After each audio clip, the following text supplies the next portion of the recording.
Ayan, so good evening po everyone. So sa ating napakarami pong nag-attend po ngayon. So we have 90 participants. So now, let's start our health spotlight for tonight. Ayan. So yung ating pong discussion po ngayon is about po sa isang condition at the same time kung paano natin ito maiiwasan at the same time ma-share po natin sa mga ibang tao yung ating pong good news. Ano po? So for tonight, ang atin pong ah, topic is about po sa yan, is about sa cholesterol. Yan. So understanding cholesterol. So protect your heart before it's too late. Yan. So alam niyo po kasi marami pong case no ng mga bigla na lang nagkaroon ng heart attack, 'di ba? At the same time stroke, 'di ba? Same sa kahapon no na ating discussion. Ang cholesterol po is isa rin pwede mong ituring na silent killer kasi walang sintomas, no? Walang sintomas po yung cholesterol kung monitor mo katulad ng high blood. Ang ano rito, mas mahirap kasi yung high blood, pwede kang bumili ng blood kit, no? Sa bahay, pwede kang mag-monitor ng blood pressure mo. Pero yung cholesterol, monitor mo lang yan every time na magpakuha ka ng dugo, no? Magpatingin ka ng cholesterol sa medical checkup. Ayan. So kaya naman po importante rin po no na nag-yearly or every twice a year nagpaparoon po tayo ng regular checkup, no? Tingnan niyo yung mga empleyado. So meron silang yearly checkup. So dapat kahit hindi po tayo nagtatrabaho, magkaroon po tayo ng yearly checkup. Ayan. Now, understanding cholesterol. So, ano ko lang Ay, ba't pumalik?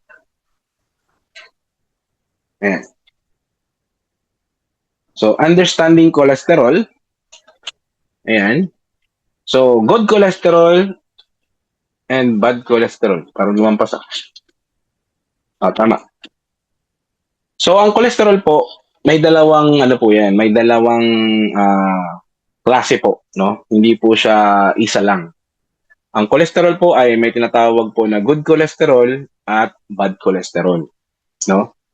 Learn what cholesterol is, why your body needs it, and how maintain a healthy balance can help protect your heart and overall health, no? Alam nyo guys, pag narinig po natin kasi yung salitang cholesterol, kadalasan po ang unang pumapasok po sa isip natin ay masama ito, di ba? So ayan, ikakain ka na naman ng cholesterol yan, di ba? Pero ang totoo po, kailangan po ng ating katawan ang cholesterol. O yan. So kailangan pala natin ng cholesterol. Ang problema ay hindi ang cholesterol, kundi pag nawawala ang tamang balanse nito. So yun po yung ano, yun po ang problem po, no, sa cholesterol. Pag hindi po natin naalagaan yung ating sarili, mas dumami po yung mga bad cholesterol kaysa sa good cholesterol, magkakaroon po ng problema in the future yung ating pong katawan, especially po yung ating puso, no? Now, what is cholesterol? Okay? Cholesterol is a wax-like fat-like substance found in every cells of the body. It is essential for producing hormones. Yan, nagpo-produce po siya ng hormones. Vitamin D. Pagka naiinitan po kasi tayo, nagpapainit tayo sa araw. So yung cholesterol po natin plus yung init ng araw, nagpo-form po siya ng vitamin D and bile acid and healthy cell membrane. So nakakatulong din po siya sa pag-create ng mga bagong cells, no, yung ating cholesterol. Your body cannot function properly without cholesterol. Ibig sabihin po, hindi po tayo mabubuhay ng walang cholesterol. No, kahit hindi ka po kumain kasi ng mataba na pagkain. Ang katawan po natin, nag-ano po yan, nagpo-produce po yan ng natural cholesterol, no? Sariling cholesterol na. Mahalaga ito sa paggawa ng hormones, yun nga, Sabi natin, hormones, vitamin D, ayan. So, kaya hindi natin, layunin na alisin yung kolesterol. Hindi po natin goal dito na tanggalin yung kolesterol, kundi panatilihin itong nasa tamang antas. Ayan. So, kailangan po lang maintindihan po natin. Now, where does cholesterol come from? Saan ba nanggagaling yung cholesterol? So, there are two main source of cholesterol. Siyempre, number one po sa liver natin, di ba? Ang liver po natin, yan po ang natural na nagpo-produce po ng most of the cholesterol on our body, no? Yan po ang nagpo-produce. Ibig sabihin, talagang nandyan po yung cholesterol po sa ating katawan, no? The rest comes from food such as meat, eggs, dairy products, and processed food, no? So, ito yung hindi alam ng marami. Kahit hindi tayo kumain ng itlog o karne, gumagawa pa rin ang ating liver ng kolesterol.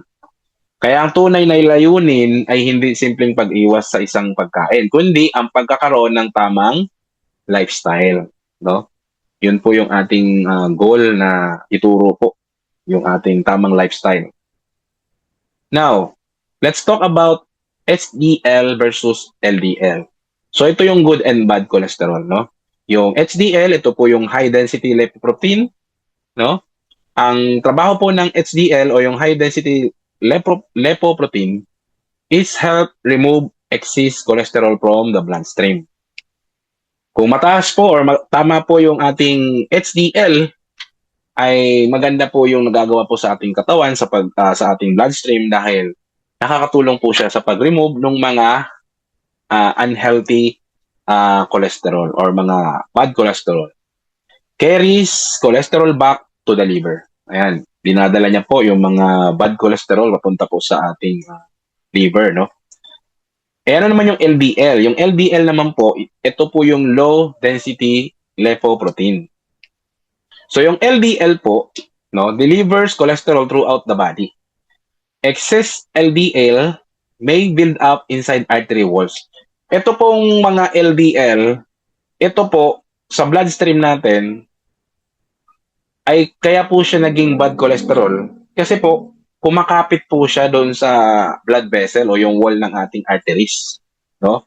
Siyempre pa konti-konti lang po 'yan, pero habang tumatagal po, dumadami po sila na nakakapit, no?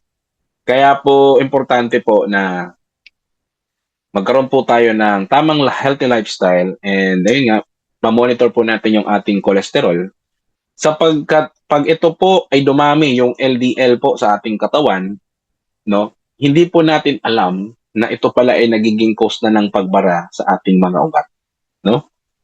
Kaya minsan mapapansin mo, umupo ka ng matagal, 'di ba? Ano ba yung mga sign na medyo umikipot na yung ugat natin? So umupo ka ng matagal, maya-maya namamanhid na yung paa mo. Naipit mo lang yung kamay mo, namamanhid na yung kamay mo. Pagka po mga ganyan na parang nakakaramdam ka kagad ng pagmanhid sa inyo pong part ng katawan, ay kailangan nyo na pong magsiguro, no? Kasi baka po ang LDL nyo ay napakataas na at ang inyo pong mga ugat ay lumiliit na yung daluyan ng dugo. Kaya naman po, pagka konting ipit lang, nasasara na yung ugat. Alam nyo po kasi kaya nagmamanhid po ang part ng katawan po natin. Kapag naipit po, no, yung ugat na hindi nakakadaloy po yung dugo sa part ng katawan mo. Kaya pag tinanggal mo yung ipit, saka pa lang dadalo yung dugo, makakaramdam ka ngayon ng pagmanhid. Kasi sa tagal na hindi siya ng dugo, tapos biglang so doon po nakakaramdam po ng pagmanhid. So ibig sabihin, kung nakakaramdam na po kayo noon o may mga kilala kayo nakakaramdam ng ganun, napakahalaga po na magpa-check po ng inyo pong cholesterol kung ano po yung level. Kailangan po ninyo ma-monitor yan sapagkat importante po yan na ma-normal nyo po. Kasi po pag hindi po normal yan, delikado po yan. Wala pong wala pong wala itong sintomas. No, hindi ka nahihilo, walang sumasakit. 'Di ba? Kung makikita nyo 'to sa illustration natin, ito po mararamdaman mo na lang pag biglang bumara na. No, may bumara. may bumara na dito sa part na to, na may kaliwat kanan na LDL. Tapos may nagbara na siya. Diyan ka na atakihin pag malapit sa puso. Di ba? Pag malapit sa utak, stroke. So, the same, no? The same with pressure. Kaya nga pag may mataas pang blood pressure mo, sinabayan pa ng mataas na cholesterol, talagang, no, atakihin ka nito. Yan. Now, why can high cholesterol becomes dangerous? So, yun nga, no? Yun yung sinasabi po natin. Dangerous po ito dahil ito po ay pwede rin maging cause ng heart attack, stroke, o kaya peripheral artery disease, no? Kasi nga, ang ating pong mga ugat, importante po na maging maganda yung daloy ng ating dugo. Kasi kung hindi, kung saan part yan po magbara, nako, magkakaroon talaga kayo ng problema. No?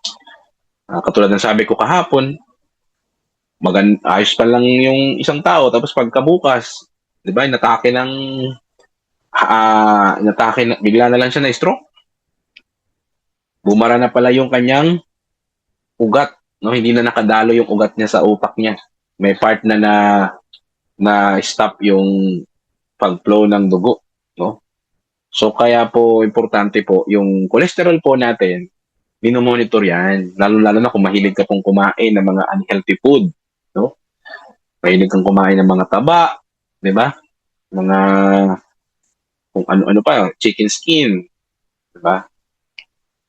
So, why high cholesterol often has no symptoms? Ayan. So, isa to sa dahilan kung bakit mahalagang magpa-check up paminsan-minsan. Hindi dahil wala kang nararamdaman ay ibig sabihin normal po yung cholesterol nyo, no? Kasi nga wala itong sintomas. Kahit po kayo ay walang nararamdaman, mag-set po kayo ng schedule. Check up po kayo. Mahalagang malaman po kung kayo po ba ay kamusta yung kalagayan, no? Nang sa ganun, ma-maintain nyo po, no? Ma-maintain nyo po yung inyo pong cholesterol level. Importante po yan. So, high cholesterol usually develops without noticeable symptoms. Many people only discover they have high cholesterol after a blood test or when complication occur. No? Pagka po kayo nagpa-blood test, minsan magugulat po kayo, mataas yung blood cholesterol nyo. No? Wala naman po kayo nararamdaman. Pero mataas pala. Ulitin natin, no? Maimportante ba yung cholesterol na malaman po natin kung mataas o hindi? Siyempre po, dahil yan po ay pwedeng maging sanhi ng heart attack, di ba? O kaya ng stroke. No? Kasi ang cholesterol, pwedeng magbara sa ugat, at pag nagbara po yung ugat natin, hindi makakadalo yung dugo. No? Pag hindi nakadalo yung dugo, mamamatay po yung isang part ng ating katawan na hindi po nadadpuntahan. So kaya po, napaka-importante po na yung cholesterol ay ating pong minomonitor. Now, how to become healthy? So, in this webinar, no, although pinag-uusapan po natin yung isang condition na kailangan po natin i-check, but now, paano ba natin maiwasan at maging healthy po tayo sa ating pamumuhay habang po tayo ay tumatanda? No, syempre, number 1, di mawawala, eat balanced diet. No? Kailangan po matutunan po natin yung pagkain po ng balanse. No po? Pag sinabi pong balanced diet, ibig sabihin lahat po ng uri ng pagkain ay dapat nakakain nyo po. Makain po kayong gulay, prutas, karne, di ba?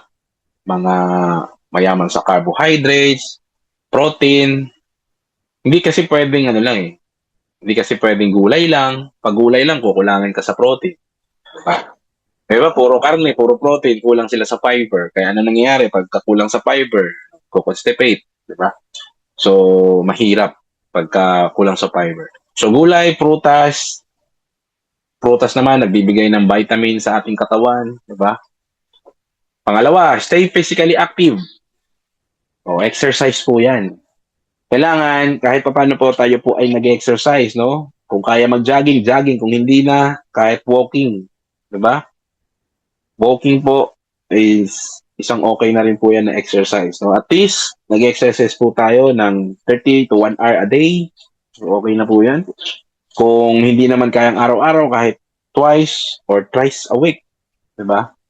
At least meron kang activity, nagwo-walking ka, malaking bagay na po yun. Pangatlo is good enough sleep. Matutulog po dapat tayo ng tama. No? Kailangan at least 7 hours hanggang 9 hours nakakatulog po tayo. Sapagkat ang pagtulog po, ito po ang paraan ng ating katawan para makarecover po sa mga ah, damage po na nakakuha natin sa mga ginawa po natin. No? Sa buong araw o kaya sa buong isang linggo. No? Pangapat, stay hydrated.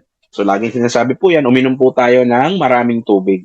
Sapagkat ang tubig po, ang isa po sa nagdi-detox ng ating katawan, at talagang ang buong part ng katawan po natin ay importante po ang tubig, no?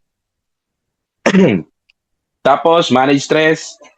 Siyempre, ito po ay psychological problem, no? Lalong-lalo na po yung mga kapos sa budget, maraming bayadin, so nakaka-stress, lagi kang galit. So, ang stress po ay nagdudulot din po ng masamang kondisyon sa ating katawan. Kaya naman po dapat ito ma-manage din.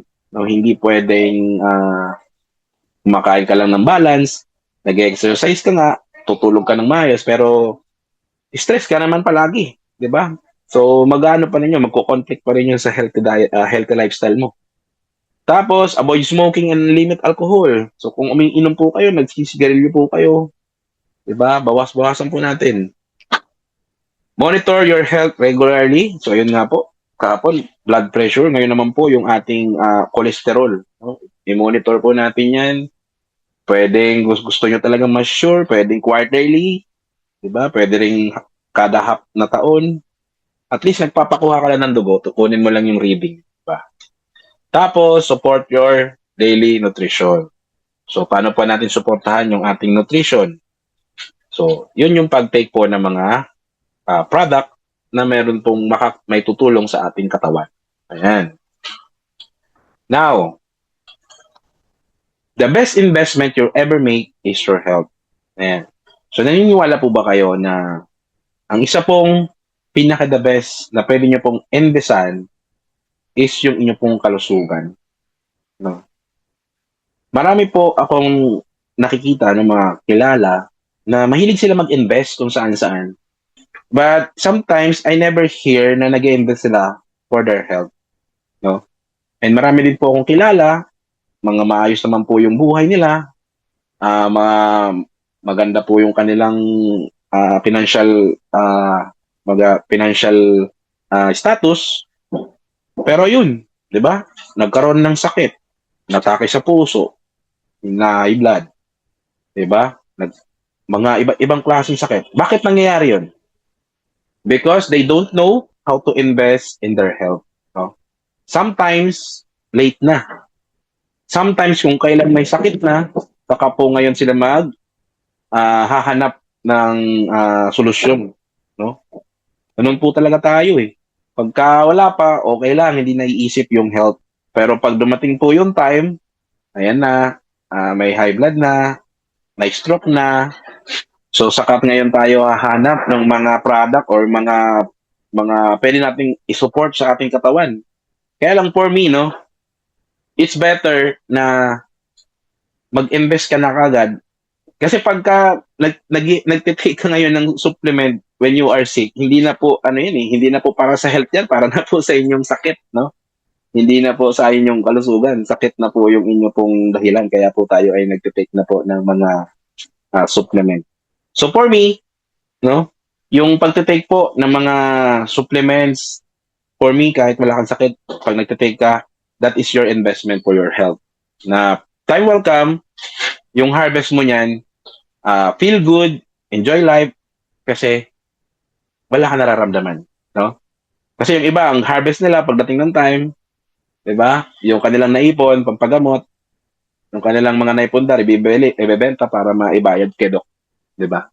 So, ganun po. Ayan, bumalik. Why health matters? Health is not just about live longer. It's about living a better life and making the most of it, no? Hindi po tayo hindi po natin goal dito mabuhay lang po ng matagal. Ang goal po natin dito is mabuhay po tayo with a better life, no? Kasi buhay ka nga, titiis ka naman dahil na yung bawal sa'yo, may sakit ka pa, naalalayan ka, di ba? So, hindi po natin yun goal dito. Ayan. What happened when we neglect our health, no? Ano ba mangyayari kung hindi natin pahahalagahan yung ating kalusugan? So, syempre, pag hindi po natin nilalagaan kalusugan natin, ano mangyayari? Magkakasakit tayo. Pag nagkasakit tayo, syempre, kung may trabaho ka po, hindi ka makakapagtrabaho. Pag hindi ka nakapagtrabaho, syempre, wala kang income. Pag wala kang income, syempre, kung meron kang mga bayarin, ano, magiging problema, makaka-stress. Tapos ang pamilya mo, madadamay pa. Kung wala magbabantay sa'yo, pati yung may trabaho, magbabantay sa'yo, mawawalan din po siya ng income. Tapos, yung pinaplano nyo po na future, na mga pinaplano nyo pong bibilhin, bigla pong mahihinto kasi bakit? Nagkaroon ka po ng problema sa kalusugan. No? Kaya po importante, no, na yung ating pong kalusugan, kahit wala pong nararamdaman, atin po yung alagaan. Pag-invest po tayo para po sa ating kalusugan. The true cause of illness. Ano ba mangyayari pagka po kayo ay nagkaroon ng malubhang sakit? Siyempre, number one, medical expenses. Hindi ka lang mawawalan ng income. Gagastos ka pa. Depende pa sa sakit mo yan. Di ba? Tapos, lost time. Di ba? Lilit na yung oras mo. Di ba? Emotional stress. Tapos, family burden. Tapos, yung quality of life, hindi na maganda. So, yan po yung real or yung the true cause of illness. Now, what are the more people getting sick today? Bakit po ba sa panahon po ngayon, kahit mga bata pa po, no, may mga sakit na po na dumadapo sa kanila. Yung iba po, mga sakit po ng matatanda, nandiyan na sa bata. Ito po yung isa sa mga dahilan.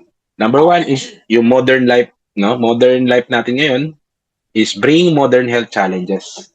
Dahil po number one, sa pollution, kaliwat kanan ng pabrika, lalo na kung nakatira ka po sa syudad, mga pollution galing sa sasakyan, mga usok. Tapos, basura, pollution din. Tapos, mga unhealthy foods, mga processed food na nabibili po natin, yung mga instant food, kasi tinatamad na magluto eh. Tapos, nakakita lang ng magandang picture ng hamburger with french fries. Diba? Ang sarap.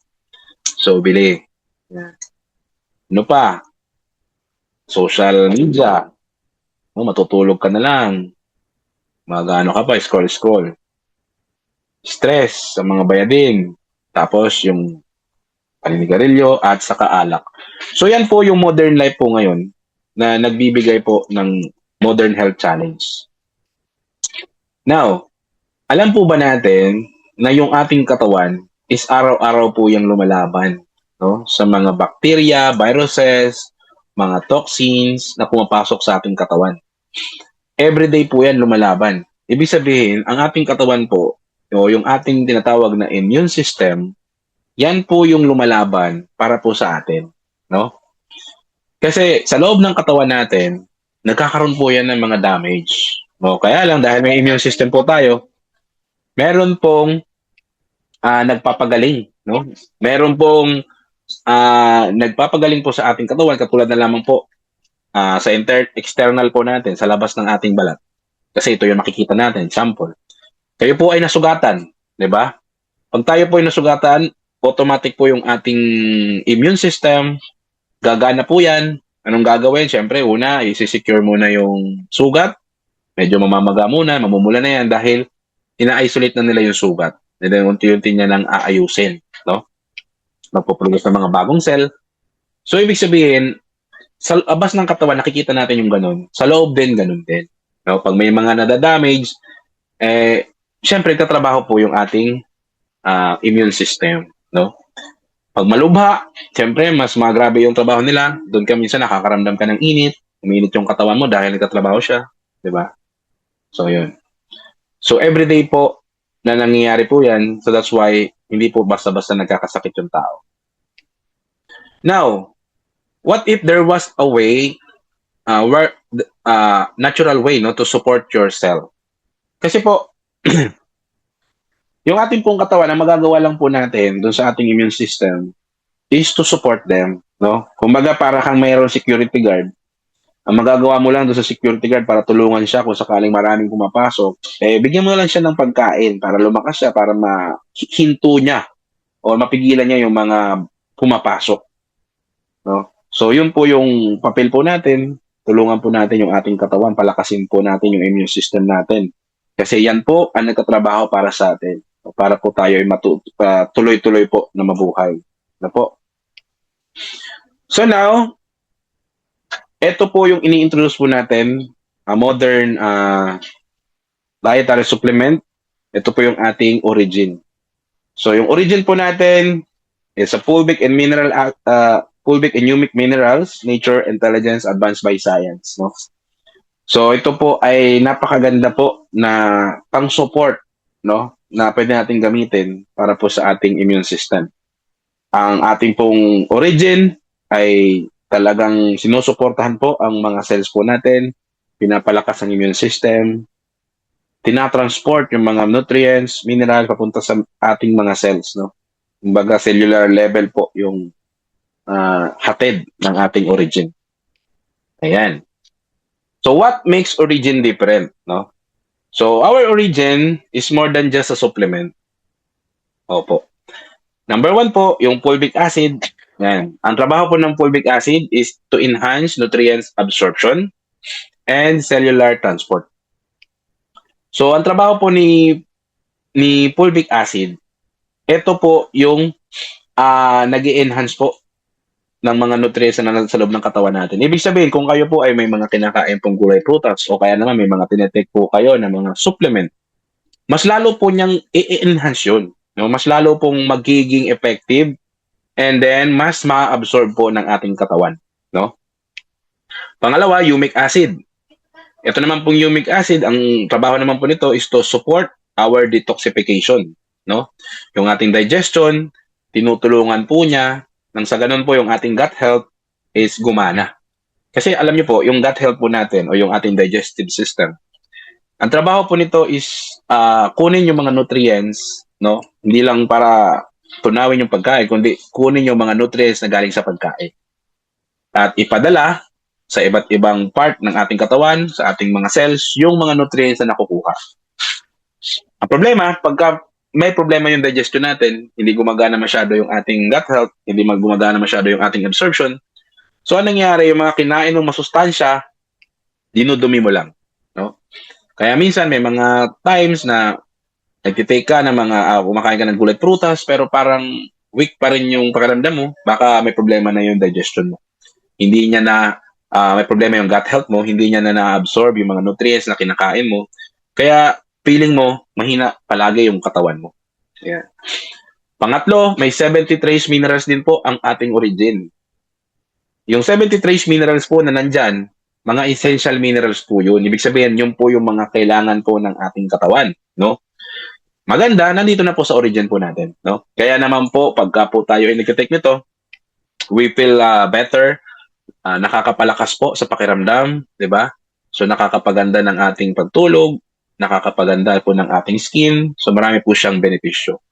Tapos, meron siyang natural amino acid. So, ito naman po, ang amino acid po, ito po yung sumusuport sa tissue natin, nagre-repair, 'di ba? Metabolism and recovery. So kaya naman po pagka po tayo ay nagre-recover, disgrasya po tayo, nagkaroon po tayo ng operation, bagong opera. Maganda pong uminom ng origin sapagkat tutulungan ka mas mapabilis yung pag-recover ng sugat mo. Ayan. Tapos on antioxidants. Ayan, help fight free radicals. Kaya maganda pong inumin ang origin every day kasi po aside sa tinutulungan na yung katawan natin, gumalaban pa po ito sa mga free radicals, so yung mga virus at bacteria, mga toxins. Kaya po, yung daily pag-inom po ng ating origin is very recommended. No, ako po, everyday po, umiinom po ng origin. No? Ayan. Why these ingredients matter? So, halos na-explain ko na pala to. But, ayan nga, yung ating fulvic, ulitin ko, enhanced nutrients absorption. So, humic acid support detoxification. Yung 70 trace minerals, essential for daily balance. Natural amino acid support tissue repair, no? And antioxidants fight free radicals. No, dapat po, ayan po ay maintindihan po natin. How origin work inside the body? So, syempre, number one, iti-take muna natin siya. Tapos, pag na-take na po natin siya, yung nutrients po, ma-absorb po natin, then ma-deliver po sa ating mga cell, and yung ating cellular support and repair, so maayos po siya, and magkakaroon po tayo ng daily wellness, no? Long-term health. Ayan. So, your cell needs daily support dahil nga po sa modern life ngayon, dahil sa pollution, mga processed food, kulang sa pagtulog, tapos ang daming free radicals, stress pa. So napaka-importante po meron tayong support sa ating katawan, no? Ito po ay hindi po hindi po gastos, ito po ay investment po natin para sa ating sarili, no? Kumbaga pag sinabi bang para sa sarili, kailangan ba ah, ano? So pag para sa sarili, syempre, meron pa bang mas mamahal po diyan, di ba? Ayan. Now, the best health support is the one you can continue every day. Ayan. So, syempre, origin po yung ini-introduce po natin. So, consistency is the key, no? Kung gusto nyo po na magkaroon po kayo ng magandang kalusugan hanggang po sa inyo pong pagtanda, no? Consistent po, daily drink po tayo ng origin. Kahit po yan ay gawin nyo pong 4 liter, okay lang po, no? As long na extend nyo po yung patuloy na pag-inom, okay lang po yan. So, yan po ay kung sa nga wala pong nararamdaman. Ayan. So, better health should not be a luxury. Katulad po ng sabi ko kanina, wala na pong mamahal sa ating health, no? So, kumbaga, sa mga tinitake po natin, it doesn't matter kung magkano po yan. No? As long na yan po ay makakatulong para po sa magandang kalusugan, so why not? Diba? Ayan. So, what if your daily health support could pay for itself, no? So, ito po yung maganda po sa ating origin. Yung ating origin po, napakaganda pong produkto, no? Pero ang kagandahan po rito, pwede pong yung ating origin ay maging libre po para sa atin. Di ba? Gusto nyo po ba na makapag-take kayo ng origin, libre lang po, no? Every day, makakapag-take po kayo. Di ba? So, napakaganda po ng program ng ating Zillion Life. Ito po yung ating distributor company. Because what we all need to do is to use the product, share your experience, and then you can earn pag mayroon pong mga gusto ring gumaya, at the same time, pwede po mag-grow yung inyo pong network. Ayan. So, introducing po natin, meron po tayong Zillion Life Distributorship, no? So, dito po sa distributorship program, maaari po nating matake yung ating pong origin with discounted price. At the same time, pwede po nating magamit ng libre, no? Paano po gawin yon? Paano po natin yan makaka-discount? Paano po tayo makakalibre dyan? So, yan po yung ating susunod na pag-uusapan. So, paano ba maging distributor ng Zillion Life? So, madali lang po. You have to buy your product, no? Mamili ka po sa 6 na klase ng packages po natin. Meron po tayong copper package for just 4,990 pesos. Meron ka na pong origin plus may free pa na po na copy. Tapos, meron po tayong bronze package na 9,490. May silver package na 17,490. May gold na 50,490. Then platinum, 100,490. And our sapphire na 200,490. Alin man dyan yung piliin mo, no? The same ang mangyari, magiging distributor ka po ng Zillion Life Global, no? Kahit alin po dyan, no? May mga konting pagkakaiba na lang po siya in the future, pero ang maganda, pwede ka po mag-upgrade later on. Ayan. Ayan, so turn sharing into income, no? Wala po tayong ibang gagawin dito kundi mag-take ng product and then share lang po natin yung mga experience po natin dito, no? So number 1 po, pwede po natin maging benefits po sa pagiging distributor is kumita po through product sales, no? Ang maganda po kay Origin, hindi mo po kailangan dito mag-hard sell. You just need to use the product, just share the experience. No? Every time you share the experience, may mga tao po na magkakagusto dun sa yung na-experience. And every time na may nagkakagusto, that is the time na may mga susubok. At the same time, pag naintindihan po nila yung distributorship program, so pumapasok din sila sa distributorship program po natin.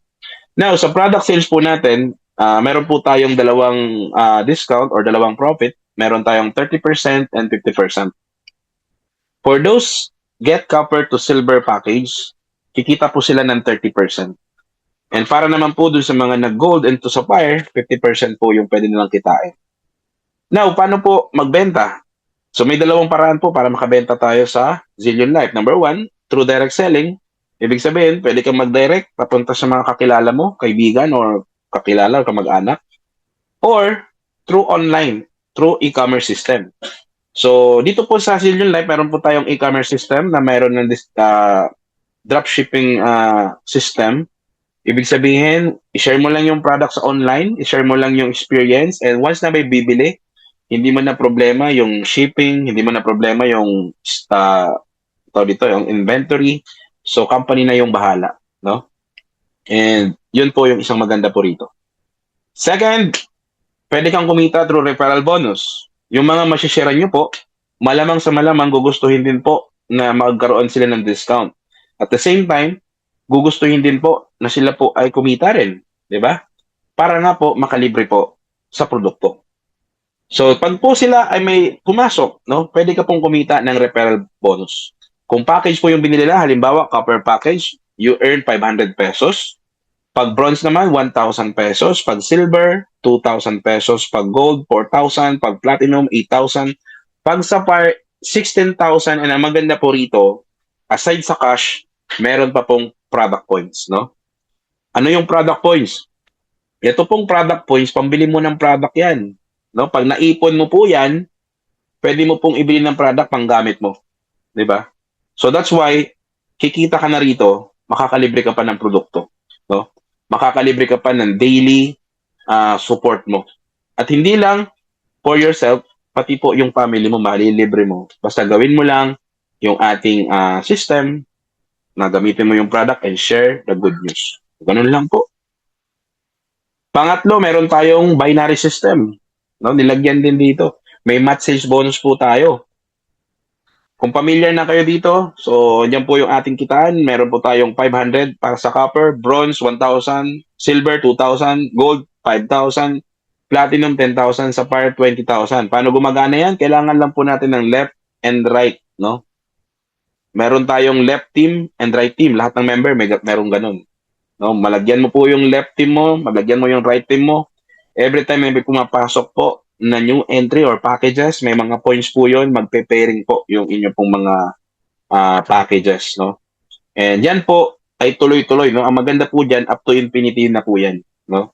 Yan po yung ating residual income po rito, na ibig sabihin kahit hindi ka na nagsishare, no? Basta meron na po kayong mga distributor down the line, kahit sila na lang po yung nagsishare ng produkto, pag may pumapasok, pwede ka pa rin kumita, no? So yun po yung kagandahan sa ating binary system.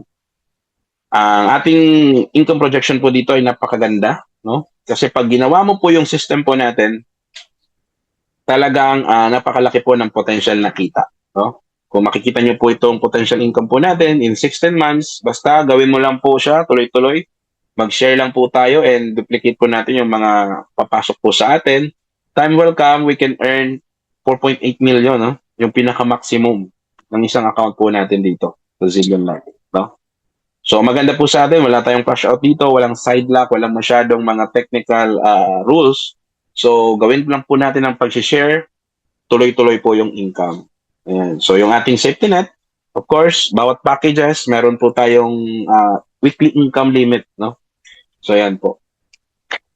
Then, aside po sa binary, meron din po tayong Zillion 4 bonus. Ito naman po yung ating every time na magkaroon po tayo ng 4 na direct, no? 4 na nashiran. And once po na yung 4 na yun ay pare-pareho po yung mga package na kinuha nila.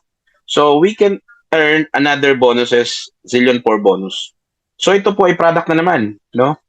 Pag po kayo ay halimbawa, naka-invite po kayo or yung mga pumasok po sa inyo ay puro copper. So, sa pang-apat na pagkakataon, aside sa kumita ka na sa referral and pairing, meron ka pa pong another product package na makukuha, no? Kung ano yung laman ng package, yun din po yung makukuha nyo, no? Pagka gold, 3 pouch po yan. So, 3 pouch din po yung makukuha nyo. So, yan po yung sa ating Zillion 4 bonus. Uni-level bonus, pag yung mga member mo na repeat purchase, kikita po kayo sa pamamagitan po ng commission. So, ang maganda po sa atin, up to 10th level po yan. Ibig sabihin, pag dumami po yung network nyo, dumami po yung mga users sa ilalim nyo, no? Time will come, ang laki po ng monthly income nyo, no? Yan po yung ating uni-level. Pang-anim, star step bonus. So, ito po yung dagdag kita naman, pero ito po yung ating promotion, no? Ang maganda po kay Zillion Life, yung star step bonus po natin, hindi po komplikado yung rules niya para ma-promote. Ang kailangan mo lang gawin, kumita, no? Kumita ka lang ng 10,000, manager ka na eh. Di ba? Pag naging manager ka, may dagdag kang 10% sa override mo. Lahat ng downline mo, may 10% ka. Tuloy-tuloy mo lang, pag nag 100,000 na yung income mo, accumulated yan, director ka na. Di ba? Pag naging director ka, 20% na yung override commission mo. Pagka naman umabot na sa 500K yung income mo, no? Executive director ka na, 500,000 yung kailangan mong kitain, 30% yung override commission mo. And yung pinakamataas natin, yung Diamond Director, ito yung pag na-hit mo na yung 1 million pesos, so 40% na yung override mo. Seventh way, upgrade account bonus, o ito po yung kahit mag-start ka po sa copper, it's okay kasi pwede tayo mag-upgrade, no? Time will come, kung tumataas na po yung income natin and tinatamaan na yung ating limit, so we can upgrade to silver or gold or sapphire, no? Kahit alin dyan, pwede mong i-upgrade yung account mo. Ang purpose is to maximize your potential earning, no? Para tumaas yung earnings po natin. So, ang maganda po rito, pag yung mga downline natin na duplicate, nag-upgrade din po sila. So, kumikita po ulit tayo through referral. Tapos, may points po yung sa binary. So, ibig sabihin, pag ikaw po ay mayroong napapasok na copper, kumita ka po ng 500. Pag nag-upgrade po siya ng silver, kikita ka po ulit ng 2,000. Pag nag-upgrade siya ng gold, kikita ka ulit ng 4,000. Pag nag-upgrade siya ng sapphire, kikita ka po ulit ng 16,000. So, tuloy-tuloy po, kikita po tayo. Ayan. Tapos, may mentor bonus pa po tayo. So, yung mentor bonus po natin, lahat po ng mga direct po natin, tulungan po natin kumita yan. And sa kita po nila, may 5% pa po tayo. Then, aside po doon, may 5% din po tayo doon sa mga second level po natin. No? Pag sinabing second level, ito yung mga direct ng direct mo. Okay? So, ganun po kalawak yung compensation plan ng Zillion Life. Tapos may mga incentives po si company na pinopost. Katulad po ngayon, meron tayong travel incentives kapag nalalapit na po yung ating grand launching ng ating company sa October, sa October 14. So, yun po yung ating grand launching po. Mag-grand launching pa lang po yung ating company, kaya napaka-exciting po nito. And na maganda po rito, naglabas po ng promo yung company para nang sa ganun, libre po yung pagpunta natin sa Bohol. Kasi sa Bohol po gaganapin eh. So, maganda doon, 3 days po yung promo na yung pagka po na-hit nyo. So, makaka-attend po kayo ng libre. Makaka-ano po tayo sa isang 5-star hotel po doon. So, ang ganda po ng ating program. Yan. So, yun po yung ating ways of earnings po dito, no? It's not only about health, but ang maganda po rito, we sell, no, yung ating peace of mind. No? Peace of mind po yung ating binebenta po rito. So, now, let's talk about what stop most people. Alam nyo guys, meron po tayong Zillion Life 30 apps. Ito po ay powered by AI. Ang maganda po rito, angkop po siya dun sa mga tao na walang experience, walang time, no? Hindi magaling sa selling, hindi alam kung paano magsisimula, walang confident. Sakto po, no? Meron po tayong apps para po sa kanila. And sundin lang po nila yung paano proseso.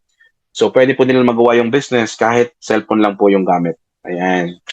Then, ayun. So, imagine what could be possible. So, build an additional income, meron ka ng negosyo, no? Nagkaroon ka ng negosyo sa pamamagitan lang ng mo sa health mo. So, ibig sabihin, nag-invest ka sa health mo, at the same time, pwede na rin po ito maging business, no? So, timing matters. Guys, nagsisimula pa lang si Zillion Life. Mag-grand launching pa lang tayo this October. And napakalaki po ng opportunity na meron tayo. Hindi lang para sa ating health, but of course, in our future. So, pwede pong makatulong yung ating programa po. So, presentation is done. So, time to decide, no? So, ayun na po yung ating presentation. Ngayon, kung may mga hindi pa po member, ito po yung ating option. So, we have copper, bronze, silver, gold, platinum, and sapphire, no? Kung kayo po ay member na, kung copper pa lang po kayo, so ayun po yung mga pwede nyo pong upgrade account, no? So, tapos na po tayo. Ayun.